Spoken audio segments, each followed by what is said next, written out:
This week, we got Jason and Randy Sklar, hosts of the amazing podcast, View from the Cheap Seats. We talk comedy, confidence. Our guy Paul from Burlingame stops by on the show. It's a hilarious episode. Let's go. DK, as always, this episode of One Star Recruits is brought to you by 500 Level. It's 500level.com for all the best t-shirts in the game. NBA training camps open this week. The first preseason game is tomorrow.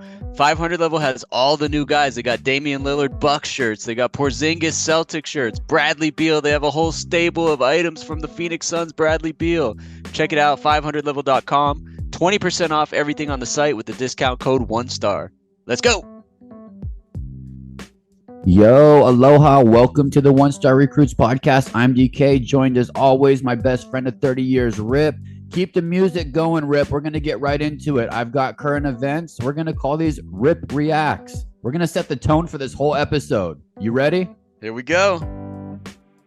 A girl who disappeared. New York State Park was found alive. Great news. Found alive. Rip, have you ever lost your children? Like, had them with you and then they weren't with you?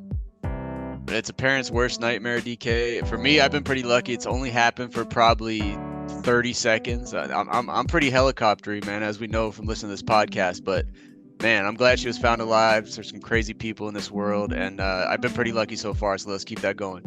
What was the 30 seconds?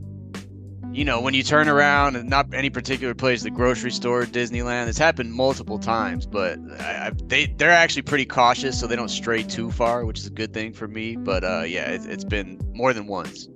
Such a fine balance. Let their kids live their lives, but also there's crazy people out there. Keep an eye on your kids, folks. Scary world out there, but also let them live their lives. Tough to be a parent. Sam Bankman-Fried mulled over a $5 billion payment to Donald Trump to not run in the presidential election. He gave $55 million to Tom Brady. He gave $10 million to Larry David for one single line in a Super Bowl commercial. How much money for you to stop podcasting and never be heard from again, Rip? Honestly. It's a thinker for Rip listeners. Look at that pause. Never be heard from again. What realistic dollar amount? Check in your hand. I'd say 750 grand is my number, DK, because you know it's a good enough amount to get you some good stuff, but also not astronomical. So 750 grand. I do a lot of my work behind the scenes, which makes me happy. I do like doing this with you every week, so we'd have to find another outlet to keep doing something. But 750, I think, is my number. You like that, my value guy friend. You throw that 750 into an online savings account with a good rate, Rip. That's like you're looking at like $800 in dividends a month. You're living your life. Exactly, man, and that's gonna go a long way toward paying for college in about 10 years for my kids. You're still a college guy for your kids, Rip. We decided no college. We'll save it for another show. Office owners are struggling with record high vacancies. If you inherited an office building in downtown LA and had a couple million to renovate to encourage no vacancies, Rip, what would you do in that remodel? I'm making the best dang sports bar there is, man, because there's no shortage, especially this time of year, of awesome games with the NBA starting up, NFL, college football. I think sports bars are lucrative, man. The prices these menus are charging these days, like $25 for a pizza. I mean, $15 for calamari, DK. I think it's a gold mine. You like the gold mine. I don't know if the margins are that good in calamari or the sports. I think the alcohol business in the sports bar might be the money, but you're telling me you had an office building, you would turn it into a sports bar, if I'm hearing this right. Yeah, but I'd hire someone to run it because I don't want to work 70 hours a week like these restaurant managers. I definitely don't want that. World's biggest sports bar. No other things in there. No apartments. No mixed living. No Whole Foods on the bottom. Just one gigantic sports bar. Yeah, maybe 3 levels. Can I do a 3-level sports bar? Each level has a different sport going. I mean, in the off season, we got maybe like tennis or something on a whole level. I mean, you draw in people from everywhere. Sweet Lord, do not give this guy an office building, listeners. If you're in the business of giving people office buildings. James Harden, man, he skipped the 76ers media day in Colorado. Where is he going to show up? If you're in charge of James Harden, what do you tell him to his face? If you could say one sentence to his face, what do you say? Shut up and play. at this point, man. I think I don't know who even wants the guy anymore aside from Philadelphia. I want to like this guy so bad. He went to Arizona State, which is where I went. He grew up like 20 minutes from where I live in Bellflower, California. Man, DK, but it's getting harder and harder every year to like this guy. Seeing stuff about him wearing fat suits on the Rockets and, going crazy over teammates taking his girlfriend and everything else. I mean, it's getting bad, man. I don't know who wants this guy anymore. Come on, James, shut up and play. Would you ask him to maybe shave his beard for just a new year, new you? Can you try shaving your beard? I don't care about the appearance, man. As long as they can ball. I mean, Jimmy Butler's out there with an emo haircut and just some crazy look these days. And there's other guys in the league that look ridiculous. But as long as you can play, I don't care what you look like. Last one. Americans are still spending like there's no tomorrow. What's something you bought for more than $200 in the past year that you regret? I don't know if I regret this yet, but we spent about $3,000 on new carpet for 2 rooms in our house. And then my wife immediately brought home a puppy who's been peeing everywhere. So the word regret is pretty strong because we still get the things cleaned and they still look pretty good. But it's getting to that point, man. And my wife hears about it all the time, but it's getting to that point. You chose carpet over the hardwood floors or over the fake hardwood floors? Yeah, the rest of the house is hardwood. We got 2 rooms that are carpet. So, yeah, if I could have done it over again, man, I might have went hardwood. So it might be a regret. Save your money, man. That was it. Did you get any gold bars from Costco while I'm on topic? I did not. Yeah, I missed that one too. It was actually a hot drop. It had me feeling like a sneaker drop a little bit, and I had FOMO of not trying to get on. I've never had a gold bar. I kind of want one. About $1,400. That's a lot of money, man. Sometimes, but you just spent over that at Costco, right? So you could have added a gold bar to that tally and put you over like $5,000. Yeah, no cash back though. Not a gold member there. So I don't know if it's the move. All right. We have 1-stars ripped from all over the country, all over the world. And nothing makes us happier to be able to loop listeners in on the show. We've done it a handful of times over the years. Our guy Nick B, our guy Nas. You see just listeners, we're able to loop them in, bring them in, especially when they make recs for their dream guests. It's kind of a common conversation topic. I know with you, Rep, sometimes with me, where, who would be your dream guest? It's a fun conversation for us to have because we might be able to be a dream maker along the way. But what happens is they put in their recommendations, Rip makes it happen, and boom, they join the show. We got Paul from Burlingame. Thank you. Thank you for recommending the Sklar Brothers. Loved having you on, Big Paul. You'll be back for sure. You know what? Let's just go right to the interview. Enjoy this interview with Paul from Burlingame and the Sklar Brothers.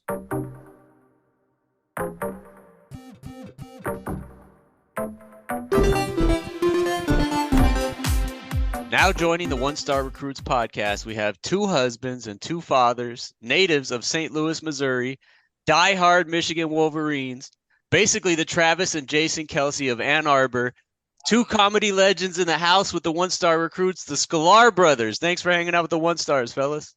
What's up, fellas? So happy to be here. We consider ourselves to be one. Are we even ranked? We're like NA on most recruiting services. Like that's right. 24/7 rivals. They all are just on 3 is very high on us. On 3 is very high on us, but they're the outlier. They are the outlier. No respect for On 3. You guys are the originals though, with the views from the cheap seats, the 1-stars, the 500 levels. We're all in the same boat, and we're gonna get into all of it. But you guys are plugged into everything in Missouri because that's where you're from, and LA where you live now.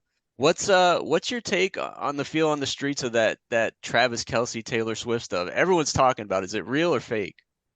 It's real. I think it's real. Why would either of those 2 guys court the amount of the smoke that he is welcoming into his life, though?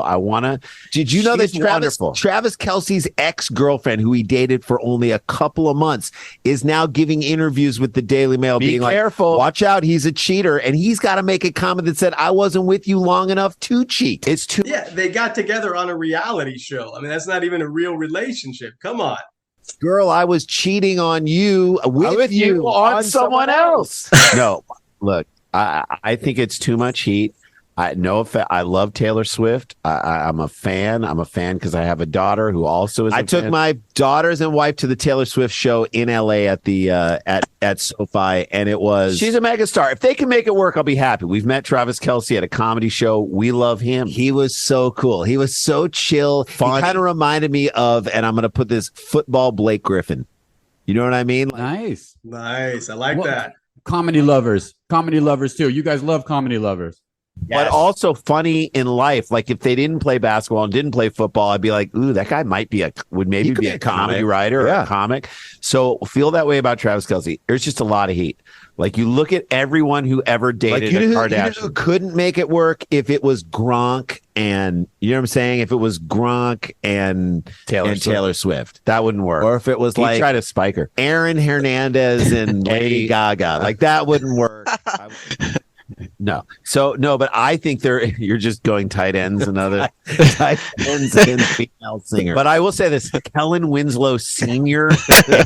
Summer, that was a matchup I would Diana Ross, that would work. No, but I do think that like it's too much smoke for an athlete to get with someone of that size, of star. I'll give you an example. Any athlete who was ever with Kim Kardashian. Remember when Chris Humphries was married to Kim? Like 70. Dude, every time he touched the ball on the road, people booed him. It's like, no, like you don't need that heat. He's a bench player. And he went from averaging like 12 rebounds a game to like 2. Like if you have Travis Kelce on your fantasy team, are you selling high right now? Is his career, is this the turning point? Trade time, trade value high. Dude, I remember when Tristan Thompson was dating Khloe Kardashian after Lamar Odom. I'm like, that Tristan Thompson, the dude can rebound. He can rebound. He can pull a ball on the glass. Clean Windex team. No, that is one of those things where you go, Lamar Odom. He was face down in his hallway, like come on, man. This guy, we had a car crash recently and just drove away. So all of this is to say, you don't bring her in the box if it's not real. It's her mom. He met. Boom. She met his mom in the box. That's a little early in the relationship, don't you think, guys? No, man. It's a little early. Also, you did a box joke. A double box joke could have landed right there, too. Comedians, man. It's why we love having them on the podcast. You guys, I mean, tell me if I'm wrong here, but I believe you started as teenagers and then went right to NYC, the Mecca, after graduating to do open mics and do nightly spots. We hear 10,000 hours to become an expert at something. You two probably hit 10,000 before high school even passed. For all the listeners out there, whether we're beginning our search for our passion or we're in the middle of a transition, talk to us about the art of taking action and following your heart. What's your secret sauce for going for it? And did you second guess yourselves along the way? So second guessing is always a part of it. I second guessed myself this morning. It's baked into everything you do. I can't trust people who don't second guess themselves because that's part of human nature. When you make a leap, whatever it is, to start podcasting like you guys are doing, to do stand up, you got to remember it's 2 steps forward, 20 steps back, 5 steps forward, 10 steps back, 40 steps forward, 5 steps back. You just have to, your decision to go into a creative life or a more risk-filled life, you have to take on the ability to take on losses. How you bounce back from a loss, how you move forward, how you create your way out of a tight spot, that says everything about whether or not you're going to succeed in what you choose to do. And you need time. I mean, we were just talking to Mike Hall from the Big Ten Network on our View from the Cheap Seats podcast that's going to drop this Friday. We just interviewed him. We were talking about it in terms of, comedians, there are no shortcuts. You have to. Like if we see a comedian and they're like, he's only been doing it for a year and he's killing it, or she's unbelievable. This is her 6th month doing comedy. You're like, she's not unbelievable yet. She might be really great and she might have amazing talent, but she needs 10 years. 10 years to go through every scenario, to bomb miserably at a corporate event where someone in the front row is having an epileptic seizure, but they tell you to keep doing the show. You need to open up for a band in front of 20,000 people who hate you. You need to do every type of gig so that you learn how to be better in that way. We still learn things. Yeah. Here's a little story. So Jay and I were at the Comedy Store, which is probably the best place in LA to do comedy. I liken it to like the Cellar West, so to speak. In every room, there are no hosts at the Comedy Store. So there's no one to like clear the slate from what was just there before you. And It's the Comedy Store. You got David Spade, Sebastian Maniscalco, Years ago, it was Joe Rogan and Tom Segura and Joey Diaz and all these people like coming through doing just sets on a regular night. You could follow them with no host, which is an insane prospect because some That's of these nuts. right? These are people who sell out Madison Square Garden. Imagine if after their Madison Square Garden set, you had to go up and do a set of comedy. People would be like, what? Why? What are you doing here? Imagine going to a Michelin star restaurant, and then as soon as it's over, you walk up and you're like, hey, we're street vendors and we have a burger. Are you guys wanting a burger right now? It's like, no, they're not. So you have to find a way to make what you're doing appetizing. So we were like doing a show downtown LA. It was like an alternative, sort of an independent show. And we're doing it and we're having the best time. Like, living on the edge of our material, trying a bunch of new stuff, loving it, crushing. And then we're just like sitting in the back, hanging out with a bunch of young comics. This is like maybe 5 years ago, 6 years ago. Eating pizza, just hanging out. And then we look down and we're like, oh crap, we got to get up to the Comedy Store, from downtown to the Comedy Store, which is in Hollywood, like for a set on the main stage, like in 20 minutes, 30 minutes. We zip up, we go there, park, run inside. And we're like, we'll just do the same set we just did down there. I mean, we were crushing. It was great. Not fully realizing, and I forgot who we had to follow. Who were either Joe Rogan or Chris D'Elia. I can't remember. We got on stage and they were crushing, and we get up there and we do this set and it just dies a miserable death. We get off stage and we're like, we've been doing comedy for 30 years. We're like, maybe we're not cut out for. Maybe we can't do it. What's plan B? Right. Maybe we can't do it. We should have been funny lawyers. And so but then out of that, we developed an idea and a bit that we started using anytime we would sort of follow someone who, was to change the energy in the room. And we just started before we get into our material, we kind of wrote an alternative bit that resembled the just engaging with the crowd. Where are my dudes at tonight? Where are my ladies at tonight? Like, and it kind of goes off into a weird place. But that sort of engagement with the audience, which isn't really our material. Where are my ladies out there who support the war but not the troops? Where are you at? Make some noise. It's developing tools. You got to go through it, get punched in the face, and then next time to move to the left so you don't get punched in the face. Or how do you take the punch and get back up and do, because you're going to get hit. You're going to get punched in the mouth. Everyone says that about football. How does your team respond when you decide to elect to receive the ball in the second half and then the other team just bully balls it down the field and scores a touchdown? Do you give up?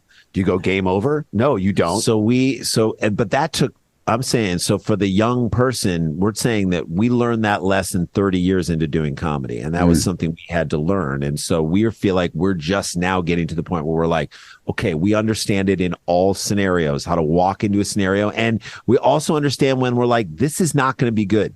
It's okay. And it's okay to have like it's like on all those teams when they win on a night where they don't have it. Or you say, I'm going to take what the defense gives me. I'm taking I'm recognizing what this audience is. I'm going to take what the defense gives me. we're not going to score like crazy tonight. We get a couple in that feel good and we just walk away feeling decent. Then that's what the night is. You start to understand you start to understand the whole breadth of what the career is in comedy. We would say to someone wanting to get into comedy, we would say, take your 10 favorite comedians, watch every single one of them, watch what they do, try to identify what makes them funny, what is their particular comedic formula, and try to just see what's their voice, what's their, intent, what do they do, and then try to shine that lens on yourself, see what makes you funny, how are you funny in your life, and you try to marry that with what you do on stage, and then you got to do it a ton for like 10 years. And then the industry will tell you whether you can continue or not. You will start rising up or you will stagnate at the same low level. And then at that point, you have to decide whether you want to keep doing that in your life or not. But if you're considering it and you want to take the risk, we're always like, it's way better to risk and then find out it didn't work out than to always be like, I wonder if I would have tried that. Yeah. There you go. 30 years is crazy because look, you guys have comedy CTE in the beginning, probably at this point in time, and now you've developed into these great OG vets. Thank you for sharing the love. Go ahead, Paul. Go ahead. Do we mention that Paul is your biggest fan? I've been watching you guys for years. That just shows our ages combined, and always get a kick out of you. So they asked me to pop in today, and I easily accepted it. Which kind of goes with what you guys are saying: reps and opportunities and taking those opportunities, saying yes when something comes your way, from everything from your early days MTV, filling in on Jim Rome, every movie pitch show that's come your way, cheap seats. Who taught you that strategy, and how has that worked for you along the way, taking those opportunities, saying yes? So our dad was, when he was alive, he had his own business, and he would always say yes to whatever was coming his way, and then I'll figure it out later. Even if he didn't know what he was doing, he's like, yep, I'll do it. And then he'd figure out a way to get it done. And that was like really inspiring for us. And we then learned it throughout that, like, make your mark, and I was just watching this thing by Tom Brady, which Tom Brady is like the greatest quarterback in Michigan, I would say, greatest quarterback of all time, in maybe one of the greatest athletes of all time. But certainly like the most famous, best player to come out of Michigan, even though he was good at Michigan, not Tom Brady at Michigan. Right.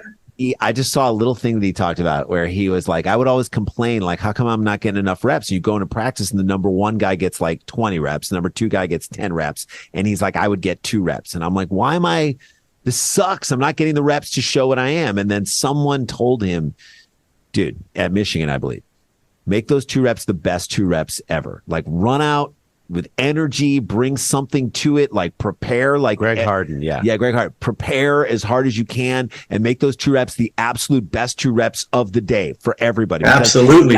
20 reps might not have that every energy, rep, but give so that the next time he got 4 reps, and then he gets 8, and then he gets 10. And then after a while, it's like he's pushing the guy who's getting 20 because he brought that energy every time. And I would add this to that. I would say this as part of what I would say to someone who wants to get into comedy. I say, you have 2 jobs. One is to keep getting better and trying to achieve your highest goals. Your other job, and this is something you can work on, even though it seems like not something you can work on, is to redefine a definition of what success is. So if you come in with an impossible standard of success, I want to be the next Ray Romano. I want to be the next Jerry Seinfeld. I want to have my own show. I want to be the next Sebastian. I want to be the next Tiffany Haddish. Like, all those are great goals, and ultimately that's where you want to end up. But if you set a goal of, I want to get paid for being creative, that's it. I want to get paid for my ideas, paid for my mind, paid for my comedy, paid for my creativity. Now you've expanded you've made the bar more. It's a bar you can jump. You can make that. And then you're actually like, I am a success now, because this weird job that wanted us to come in and write jokes for this this politician, or wanted us to come in and punch up this commercial script, or wanted me to come in and be, for this event, I was supposed to be like, to write a script for this event. Maybe you're not writing the next sitcom on thing, but you're getting paid for your jokes. So that creates a scenario where you also then say yes to everything. I think that goes with what you guys were saying. Just being a pro, being prepared and being ready, that's infectious. It's contagious. People want to work with you again, and those guys know what they're doing, so they'll hire you for the next one and the next one.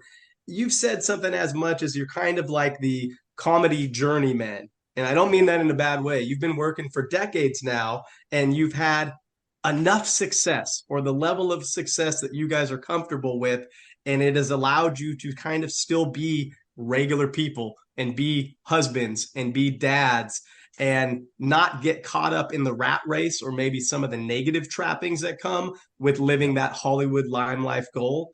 How much of a conscious effort is that? And maybe what hard decisions have you had to make to keep that delicate balance over the years?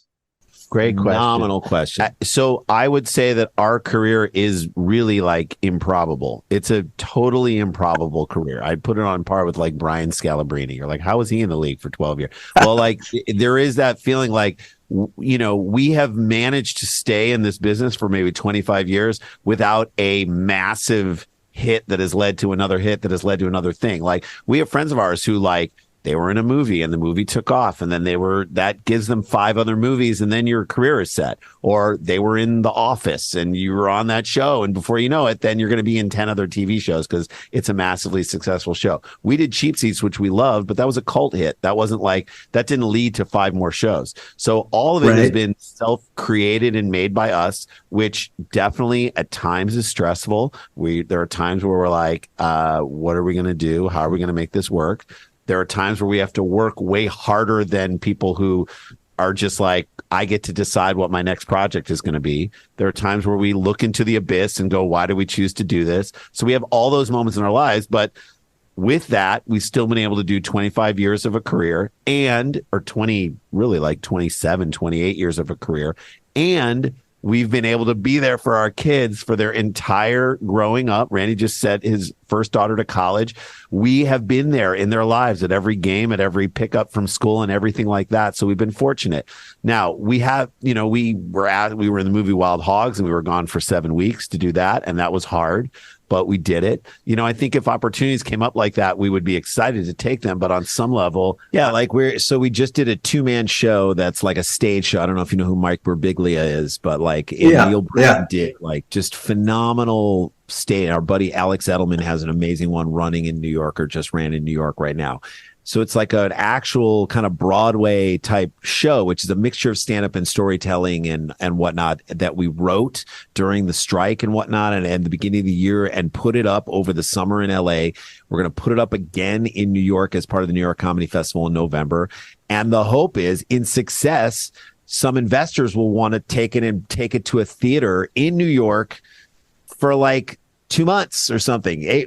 That would be incredible to have an opportunity to run this show 40 times, 48 times in an 8-week period of time, but it would keep us away from our family. That's a difficult decision. We obviously have to do it, but it would put tremendous strain on our family. So in this bizarre way where we haven't had the enormous success that has taken us away from our families for like 3 months at a time, we've actually gotten to spend a lot of time with our kids in like the most important time and be really present in the family, which you're kind of like saying I would trade that. I make that trade. I'll put up with the stress about, next steps and things like that.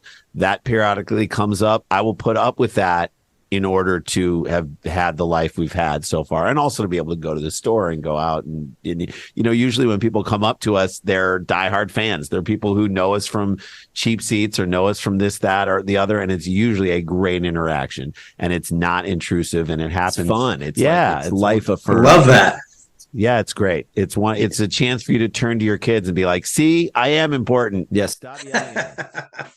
You guys are like the Josh Johnson of comedy. He's an NFL quarterback. He's played for like 17 of the 32 teams, but 15-year career. Like, started less than 10 games, but hey, he's a pro. He's a pro. I'll take it. I'll take.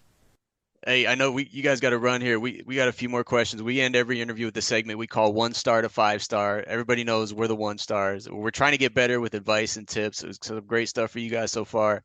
So I want to ask a few questions that kind of run the gamut on a 1 to 5 star scale, 1 being the lowest, 5 being the highest. Okay. Name, image, and likeness has been all the rage the past couple of years in college sports. The amount of money these athletes are making now is just crazy. Like, you're hearing 10 figures in some cases. It's really a new era. My question is, if you two were college athletes right now, what's the 5-star NIL deal that would suit each of you best? Wow, that's such a good question. Oh my God, what would it be for you? To me, it would be something with that mustache, maybe. Yeah, Rand, like Manscaped. Like a Manscaped or a mustache. So Jay and I, as you know, we're born in 72. We're like fans, started to become like fans of professional football and whatnot in the late 70s, early 80s. So we were huge fans of Dan Fouts as a quarterback. And I always thought Fouts had the best beard ever. So I'd want to partner with Dan Fouts, and I would be the spokesperson along with him. and he would have his own form of beard trimmers called fat, and people would start to use fouts as a verb. Dude, like, you got to fouts your beard. Dude, you got to fouts. Got to fouts it. It's getting a little bushy. Got to fouts it. Fouts it down. Fouts it down. And so, like, I would do an NIL deal with Dan Fouts, and we create beard trimmer and mustache clippers. I would want it to either be a clothing deal where I got to get all the clothes that my 14-year-old son now thinks are cool, like Bape and like all those clothes. Like, just, I want to be like, just my fits would be like $10,000 fits all day, every day. Either that, or I'd want to get like a high-end stereo NIL deal. Be amazing, where we get like Macintosh, like like turntable and tube amps, and they sponsor us. And instead of money, they just give us gear. There you go. No Blue Chew for the Sklar Brothers. That's for sure. No Blue Chew. We're one-star recruits. We have a built-in excuse for everything. For us on this show, we've had plenty of bad interviews, and if it goes sour or we put out a shitty episode, we just say, hey, we're one stars, and everyone understands that's what's going to happen. But we've really had some one-star interviews, audio problems, guests that didn't want to be here. It's like you talked about, we only been doing this for 3 years, but some truly bad moments. You guys have done so many interviews over the past 20, 30 years. Is there one that comes to mind as maybe the most one-star interview you did where you were just not happy with how it turned out? Done some amazing ones. Like, I will never forget, Rowdy Roddy Piper came on our podcast 2 weeks before he passed away. And the dude, I remember I was like, is he getting like kind of what we're doing? And he stopped and looked at us.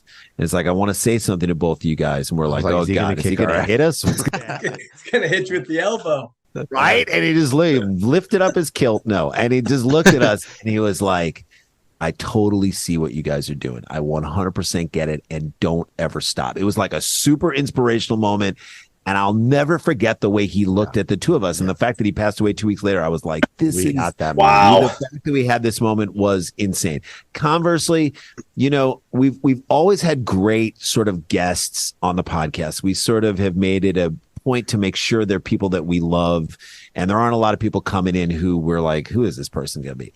But I remember we were doing some interviews for HBO when we first started at Comic Relief. And Dennis Miller was on, and he was either he was mad about something else or he was trying to be mean to us. We asked him the way we asked everybody afterwards. So how does it feel to be using your comedic talents to actually raise money for such a great cause? And he just stood there after everybody answered it wonderfully. Kathy Griffin, Conan O'Brien, like a softball, Chris Rock, like, it's softball question. And he's like, how the fuck do you think it makes me feel? We're like, okay, thank you very much. Okay. Thank Like the Greg Popovich halftime interview right there. Yeah, those always stand out. All right, 2 more quick ones for you. Charles Barkley, you've called him a national treasure. I agree 100%. He's my favorite of all time. He's for this podcast, he's our dream guest. We've had some big names, but he's our dream guest. You guys have done hundreds, if not thousands of these. Who's the one you're still trying to get? Maybe the white whale for the Sklar Brothers interview.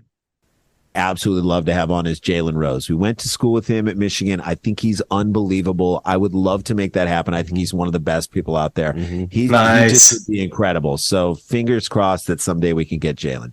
Yeah, I agree with that. Thanks. Yep. Fab Five guy. All right, last one here before you guys run. Sig from Monrovia, California, 626. He's a one-star recruit, super fan, biggest fan of the show. But also, like you guys, he's a Los Angeles Clippers diehard. Loves the Clips. Loves the Clips. You know from being in LA, that dynamic between the Lakers and Clippers and their fans as well. I drove by the new arena in Inglewood last week, and they're coming on strong. I think their scoreboard is literally the size of an acre. Steve Ballmer said it's 3 times the size of any other scoreboard in the NBA. It's going to be unbelievable. On a scale of 1 to 5 stars, let Sig from Monrovia know what you think about the Clippers' future, and really this year, because Kawhi's coming back, Paul George. How are they going to do this year? Jay, because you know better. I think that if they do away with all this load management bullshit and they actually they realize that the regular season does matter. Where you are seated in the West matters, and if they go and play their top 2 guys for 3, if they're in a blowout, they're losing or they're winning, sit them, fine. But in the moments that count, if you play Kawhi full on, you play Paul George full on, I think some of their role players are great. I think some of the role guys. So what's the star? Are you giving 3 or 4 stars? I'm going to give 4 stars. I think they're going to end up third or higher in the West this year, but only if they avoid load management. It's a good answer. I like that. There you go. That'll make Sig happy. Hey, everything you need to know about these two guys can be found at supersklars.com. Follow them at Sklar Brothers on Twitter, IG, and TikTok.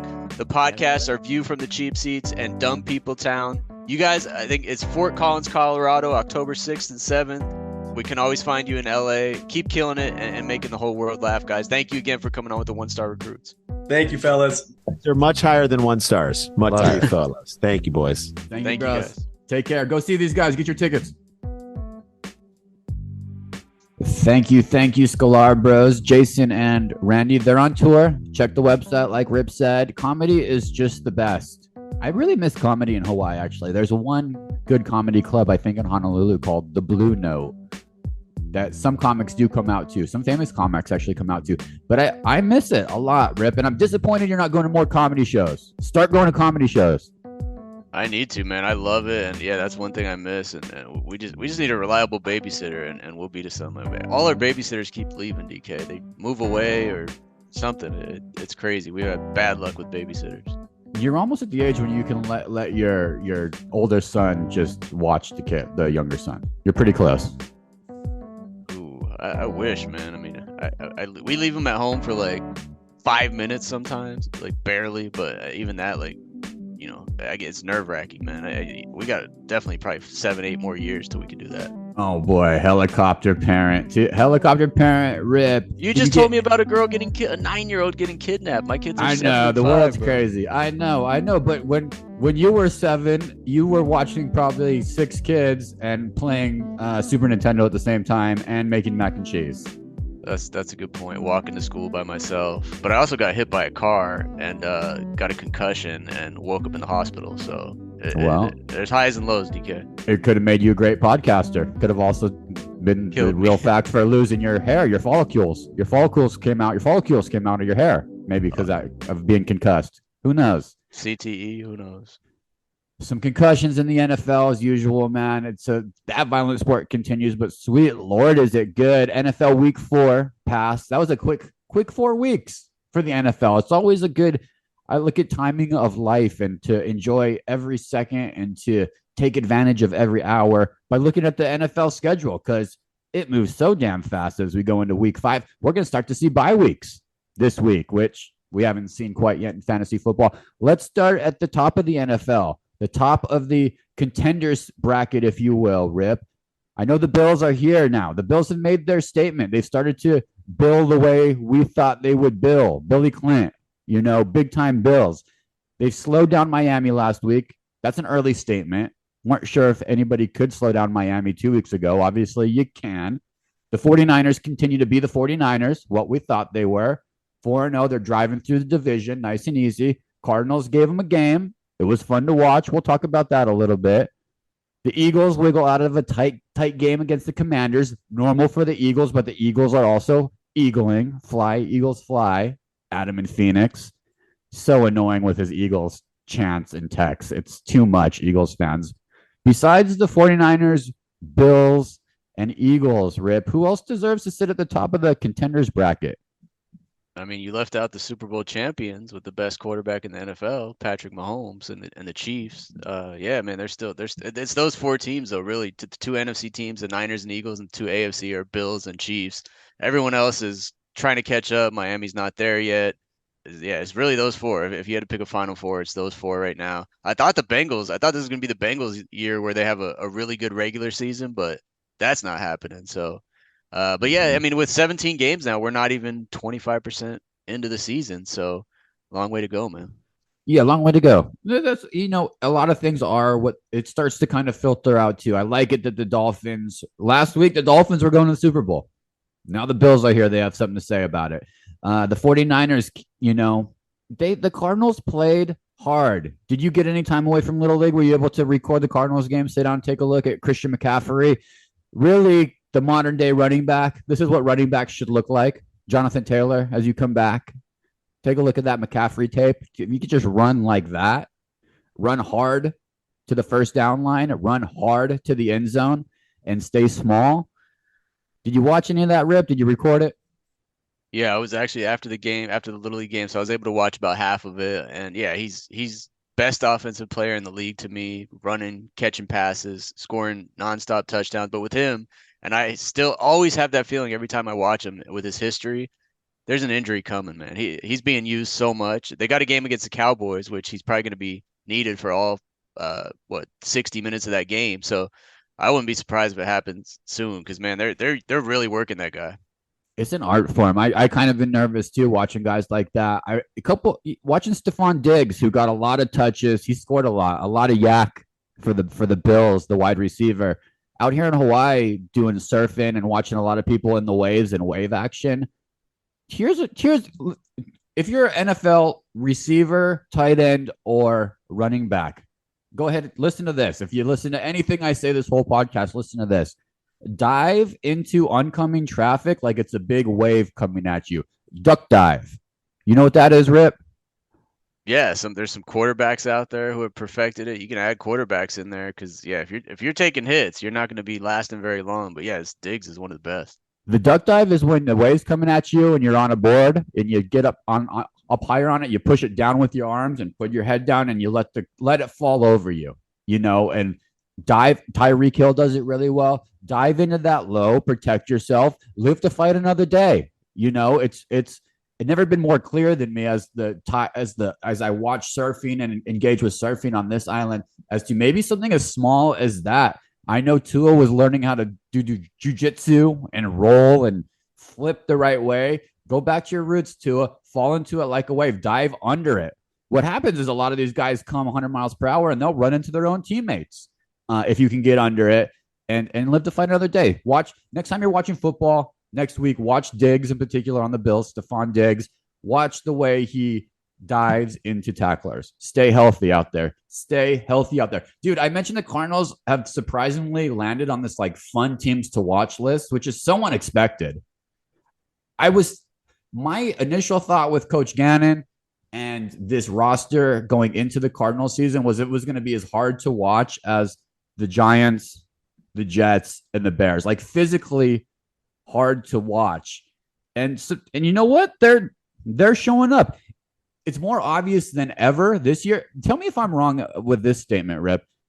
It is more obvious than ever that if your quarterback and your offensive line are terrible, your team is unwatchable. I don't remember this being the case in years past as much. This is kind of a new phenomenon, you know, like painful to watch, like change the channel. I can't watch Wilson or I can't watch the Bears offense at all. Like I can't even watch a handoff without feeling like I'm watching a car wreck a little bit.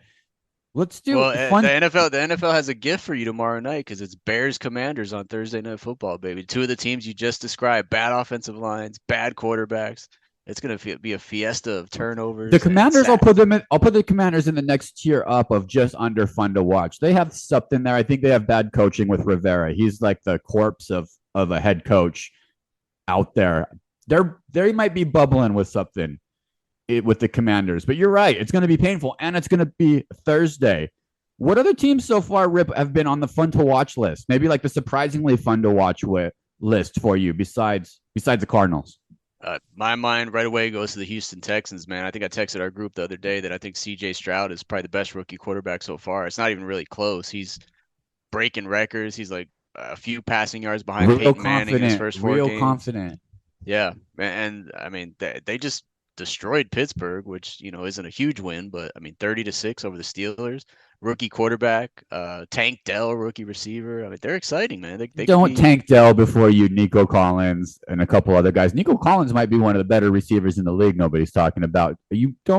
I got pumped up on Dell too last week, and I forgot about Collins. I think he had 160. 2 touchdowns. The crazy thing is everyone was, focusing on, they got Damian Pierce, their running back. He's going to get 30 carries a game. Let's draft him in the 3rd round in fantasy. But that's not how their offense have gone. It's all passing all the time. They're putting up points. They're exciting. Yes, Stroud is confident, and he's not looking to run. I think the difference between him and Fields is coaching, confidence, and sense of of self. And when you get thrown into a situation like the Chicago Bears versus the Texans, you obviously have a lot less pressure. But for guys who have similar skill sets, take a look at the Texans.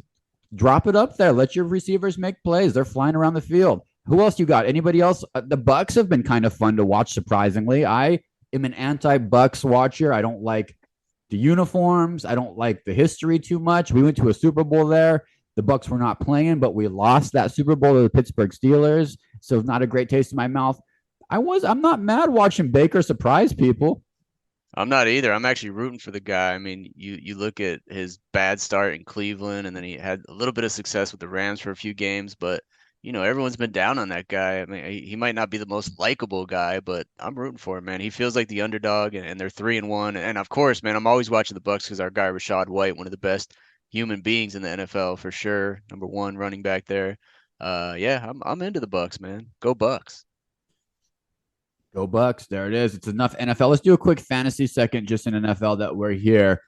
For me, I made a decision. It's out into the universe. Let me throw it out here for you so you can tell me if it's time or not, or if I'm selling low and not going to get the value in return.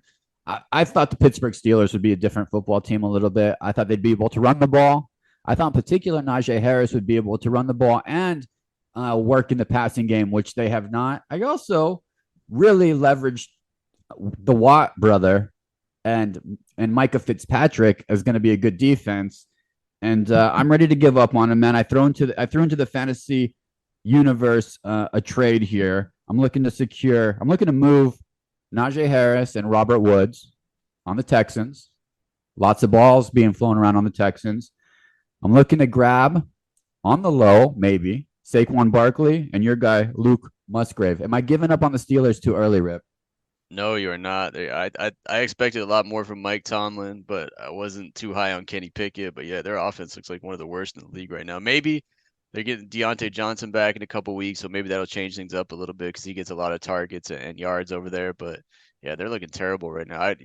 If you can get anything for those guys, I mean, you're selling at the bottom of the barrel. Robert Woods is like the third options on the Texans, man, and Najee Harris has had one good game maybe, but yeah, you're selling really low. But if you're trying to buy low on the other guys, maybe it works. To buy low, if you watch the Giants' offensive line, Saquon's going to have to do work miracles, like Jesus miracles, to be successful this year.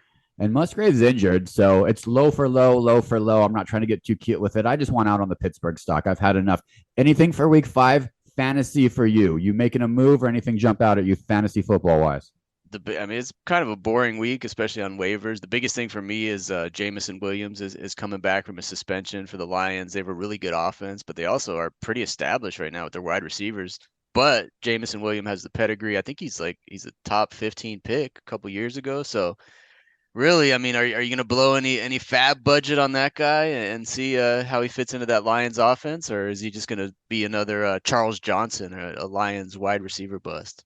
Yeah, it ain't broken in Detroit. I don't think you have to try to fix it too much. Should fantasy owners start Jonathan Taylor? He's coming off that PUP list against the Titans. Should Jonathan Taylor get thrown into that flex position? Oh, if he plays, hell yeah. But I think it's still 50-50 whether he's ever going to play for the Colts again. So I know he's supposed to practice, but we'll see if those coaches choose to play him, or if he wants to play. But if he plays, yeah, you got to put him in there. He's one of the best backs in the league. Yeah, NFL. Good shit. Let's do a quick tidbit, listeners. We got to catch you up because MLB we don't talk a lot about, but the postseason is a lot of fun. It's really a showcase of the best teams in the league. If any league does it, I think the NBA actually does a great job. The NFL actually probably the MLB is third on the list of showcasing their better teams in the postseason. And the playoffs are getting started. The Diamondbacks, our Arizona Diamondbacks take on the Milwaukee Brewers. Young D-backs team, Rip, led by Corbin Carroll. They got some vets on the team. We've had a couple guys on the podcast before, but they've gotten into the dance. It's the hardest thing to do in sports at this point in time is get into the playoffs. They made it to the dance. What should one stars watch for with this team if we haven't watched them all year? Well, they got a number one pitcher, Zach Gallen. They got an exciting rookie, Corbin Carroll, like you said. They got a good mix, like you said, of exciting young guys and stable veterans. Christian Walker had his first 100 RBI season. Evan Longoria is always, experienced pinch hitter. He has playoff experience. So, it's going to be a tall task to beat the Brewers, but we could do it. It's two out of 3-game series. I'm just glad that, because the wild card used to be a 1-game playoff. You played 162 regular season games to go to a 1-game playoff, which was crazy to me. But last year, I think it changed to a 3-game series, and then the other teams get a bye. So I'm just glad we have a 3-game series, so it gives us a real chance. I mean, Zach Gallen going out there in the first game always gives you a chance. No, it's not Zach Gallen. He's going off in game 2. They're starting a random in game 1. They're throwing a wrench in the system. They're trying something new. I think Path's his name. Parath? Oh, the PF. Okay, yeah, he's PF solid. flyer. He's not solid. He has like a 5 GP. He's not solid. The Diamondbacks are doing this on purpose to shake shit up. I don't know. Maybe the timing didn't work out with his rest days or something, because they were fighting for a playoff spot till the very last day, so he might have been needed to pitch in one I think they're trying to shake up Craig Counsell because baseball's so predictable. I think they're throwing a loop at Craig Counsell. Come at me next week. We'll see if it works or not. The Brewers, too, who are good. The Brewers are consistently always pretty good, surprisingly, up there in the Midwest. They don't have one of their best players. Danny Woodruff's out with a shoulder injury just for this series, so that really helps in the betting realms, too, for the Diamondbacks to have at least a coin flip chance of fighting through. So tune in, Diamondbacks fans. It's going to be good shit. How does the home away shake out? Is it first 2 in Milwaukee and then 1 in Arizona? How's that work? Is it 1-1? I think so. Yeah. All right. Maybe it's 1-1. I don't know. This day and age, all the teams got the private planes, so it's all good. I don't even know if home field advantage is a thing anymore, to be honest with you. That's actually the dumbest take I've ever had. I don't know. We'll see. The MLB wild card, though, is kicking off this week, which is good. We got who else do we have? And then we'll throw out some predictions and move the fuck on. Texas takes on Tampa Bay. Toronto Blue Jays take on the Minnesota Twins. Obviously, the Diamondbacks and the Brew Crew. And then we got the Marlins and your second team, the Phillies. And then we got the mainstays, the Dodgers, the Braves. When you make the playoffs and clinch, you don't have to mess with this wild card stage. So, a lot of those mainstays are there. I threw out that I think the Braves are going to run through this thing, pitching and hitting. They have the superstars. They have it together. They seem like the most poised team in the league. The Dodgers have the most talent, as they have in the last couple of years. It's just going to come down to the choke factor. They always got a little choke factor out there at Chavez Ravine that usually happens in the postseason. I still think my prediction is going to stand. The Braves, hopefully the Diamondbacks can fight the Braves as hard as possible. Maybe steal maybe win a series, but most likely we're going to have a Braves. And I'm going to throw it out there. I kind of like this Twins team that people are sleeping on. I'm going to say Braves, Minnesota Twins, World Series. All right, let's see it happen, man. But heroes are made in the postseason. Careers are made. Reputations are made in the postseason. Randy Arozarena for the Rays. There's going to be some guys you never heard of that you'll know next week. So let's go baseball. Baseball take from you. That's the most excitement you've shown in your voice for baseball ever since I asked you about putting a sports bar in downtown Los Angeles. Rip's fired up. NBA Media Day. It's a great day. I worked in the NBA for almost a decade. NBA Media Day was the first day of school. It was a new excitement of energy. It's the first day you got to get new threads on. It's a new beginning. Anything is possible at NBA Media Day. I'm not going to get into the NBA too much because it's a long season. Preseason is just about to start this week. Let's do a quick Phoenix Suns breakdown. Listeners, we're Phoenix Suns guys. It is what it is. You're going to have to deal with it. Let's go just real quickly, Rip. I want to talk just depth chart with this new roster and just see if we see any big holes we want to talk about. Let's start with point guard. Right now, currently, we got Bradley Beal. Devin Booker is probably going to run the point, even if as I say that. So let's it's going to be shared duties from what they say. But yeah, that's the big hole to me is they have no real point guard. So they're going to piecemeal it. We'll see if it works, man. If I had to go depth chart, I'd probably go Bradley Beal, Book, Saban Lee, maybe Goodwin falls into that. I think Damian Lee just got injured and he might be out for a long time. So scratch him. Devin Booker, Eric Gordon, Josh Okogie.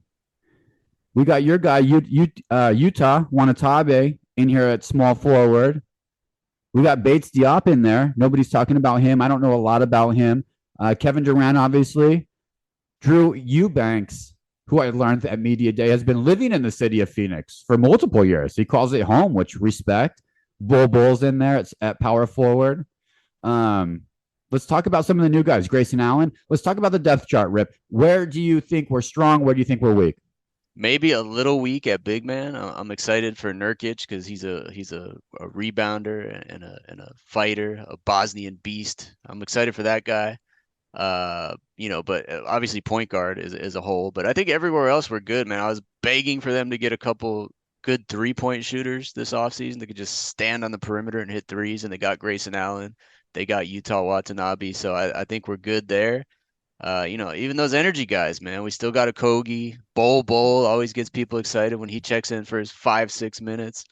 Yeah, man, I think we're really balanced. I'm just a little worried about point guard and a little worried about big man depth. But other than that, let's go. You nailed it. And if the point guard can get worked out, it's going to have to be these legacy shooting guards, guys, balls in the hand, and all 4 starters can play the role. Who sacrifices to play the role the best way during what games, how it works. But I like the Suns roster. I like what I heard at Media Day. I heard Kevin Durant give love to the city of Phoenix. That's something rare in Phoenix. We don't hear a lot. We hear a lot about happy to be here, weather's warm, basketball. In this case, KD is talking about that people want to live in Phoenix. Things are happening in Phoenix. It's a hub of innovation now. So free agents want to go there. People want to play there. Phoenix Suns have a great season. Who do you think is aside from Beal, Booker, and KD, who do you think are the other 2 starters? Because that's not set yet. I got my thoughts, but who do you think? Okogie and Nurkic. All right. See, I think Nurkic as well because he's the main big guy, but I think Grayson Allen might wiggle his way in there over Okogie to get some more shooting on the floor. If he doesn't start, I think he's going to play heavy minutes, but I think he's a great addition, and I say he's going to get that 5th starter spot. Yeah, that's the toss up. We'll see how the offseason went with Okogie. We know energy guy. We know he can rebound. We know he is a great defender. Scoring and shooting was an issue. Guess what? He's a worker though, so I think he'll come back this season a little bit better in some of his weaknesses. We're excited. We're excited, listeners. Be excited. The NBA is back. This is a great time in sports. I don't need to tell you. College football, MLB playoffs, NBA is back. Ryder Cup just wrapped up, so golf's taking a little break. This is when it all comes together a little bit for us. I got a preseason NBA question for you because we know you're on Kauai right now, which is a totally separate island. But there is a preseason game on the islands, DK. What are the chances we see you at Clippers Jazz October 8th in Honolulu? Is there any chance you'll be at that game? 10% chance. 10% chance I'll be at that game. All right. I did the Honolulu flight last week. That rolls right into my 1-star moment of the week here, so this is good timing. I was in Honolulu last week for a day trip. My flight time was approximately 16 minutes, 16 minutes of airtime to get from Lihue, Kauai to Honolulu. So it's pretty chill. Let's do 1-star moments of the week, Rip. We all have them. We just don't talk about them. We're 1-stars. We talk about them. I got back from that trip to Honolulu, which was kind of a stressful trip. It was some appointments. It was some other stuff. It wasn't like a fun trip to Waikiki or anything. So there was just some travel. We get back that night. We're getting settled as you do after you come back from a day away. We're playing with the dogs. My wife's playing with our elderly dog, Abby, playing with it. I hear a double screech, the double, which the double is usually something pretty bad. Sometimes you step on a dog or so you get a single. We got the double squeak. Turn around. Her middle nail, which is already about an inch long, has completely flipped 180, is pointing upwards. It's pointing north at this point in time, and it's supposed to be pointing south, and blood is gushing from the nail. So after a super long day, the last thing that I wanted to deal with was now a dog injury. I live off the grid. I live 25 minutes from a convenience store, an hour from the nearest vet, maybe 2 hours from the nearest emergency vet. Very difficult, I'm learning here in this situation for stuff like this to get solved. So 1-star moment was just this happening in general. Very dramatic. Me and my wife, we were a good team though. We worked through it. I was able to rip the nail off of a dog in pain, which I didn't know if I had the cojones to do before I did it. It was clearly there and broken. clearly in pain. To stop the bleeding and to get a good wrap on it, that nail needed to move. So it was hold the paw, take the nail, and just give it a good old. It was like pulling a tooth from a kid. It felt like Oh, you have those jitters of not wanting to hurt your kid, but it's got to come out. It just, or else the other side of it not coming out is worse than it coming out. She took it like a champ. We got that thing out. Probably gonna make a little necklace of it because I love her so much. But we got that thing out, and then the bleeding just began. Very scary when the dog or your kid or whatever you love is bleeding, and you got to stop it. So we ended up getting it to stop. Lesson learned. I can do my wreck of the week and my 1-star moment of the week all in one.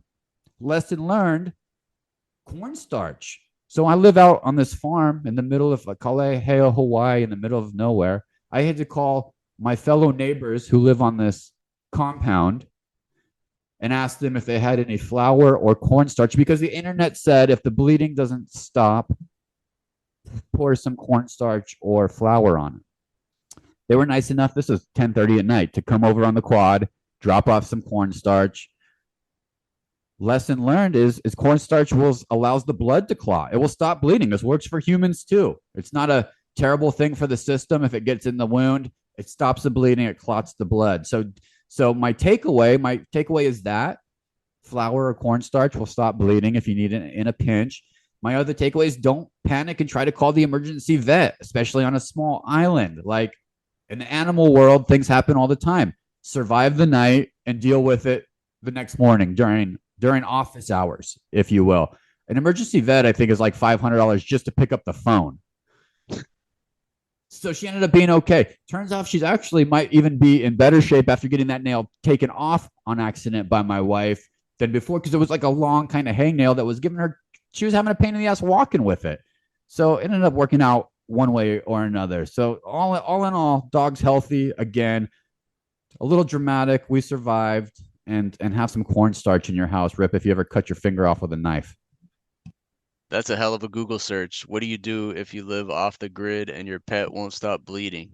And That's you just nailed it. You just nailed it. That was my search. Cornstarch and flour pop up right away. You have pet insurance?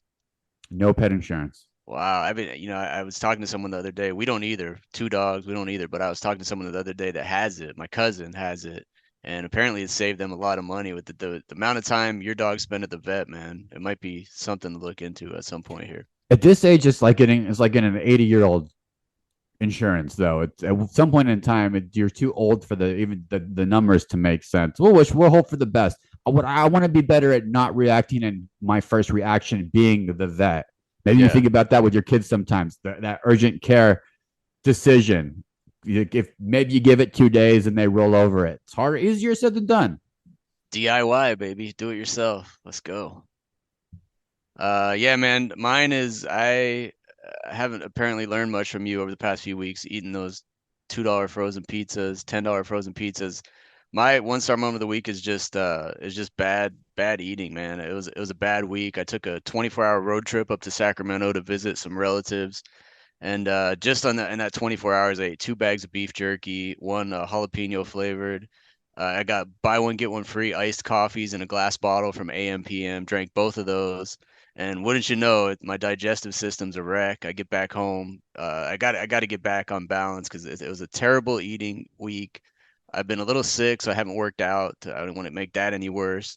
So I've been feeling like shit all week and bad eating on top of it. I need a smoothie for Christ's sake at this point, get myself back stabilized. But just 1-star moment of the week, man. We all have them, but yeah, the whole week's been bad eating choices for me.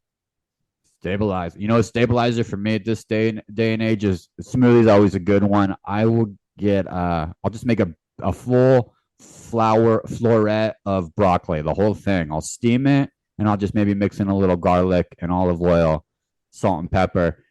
Eat a whole floret of broccoli.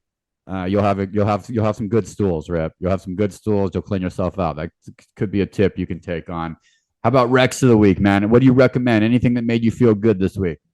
Yeah, I'm gonna give our listeners a little bit of homework because we got a guest on probably next week, maybe the week after. His name's Chris Herron, basketball player, played for the Celtics for a while, Fresno State, Boston College. Most people probably know who he is. but he's the subject of one of the best 30 for 30s ever. And this goes back like 12 years, DK. I know you've seen it. It's called Unguarded.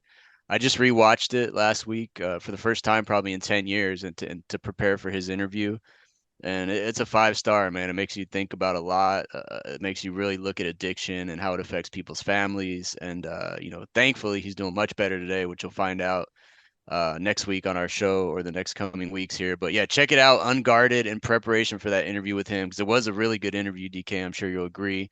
But Unguarded, man, it's worth a rewatch for sure. Yeah, I love some 30 for 30s. If I catch them on just kind of a nightly scroll of the YouTube TV, it always hooks me. It's just great docs. This Chris Herron one really good. Love that rip. Mine's short and sweet because I did a combo in my prior rec. I just want to remind people to ask.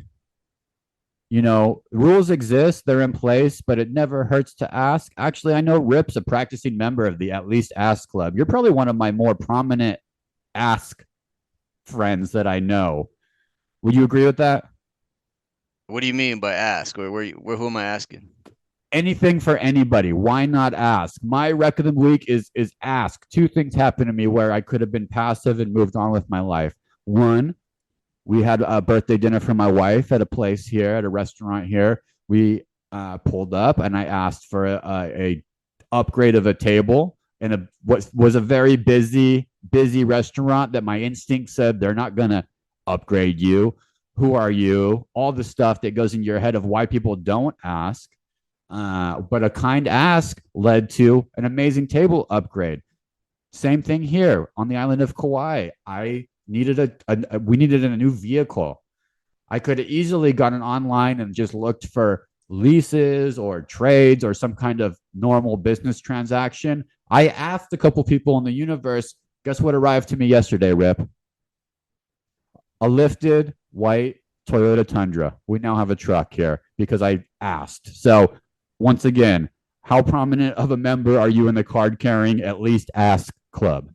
Now I know what you mean, man. Yeah, that's a 10 for me, man. And especially as I've gotten older, you realize that, the most of the time the worst that can happen is that, it's a no, but usually it's not going to get any worse than that. So I actually just asked a colleague a couple of hours ago to ask a client if we could do something to help deliver an ad campaign. I said, the worst they can say is no, but if they say yes, it'll help us a lot. So I'm with you on that. That's a great recommendation.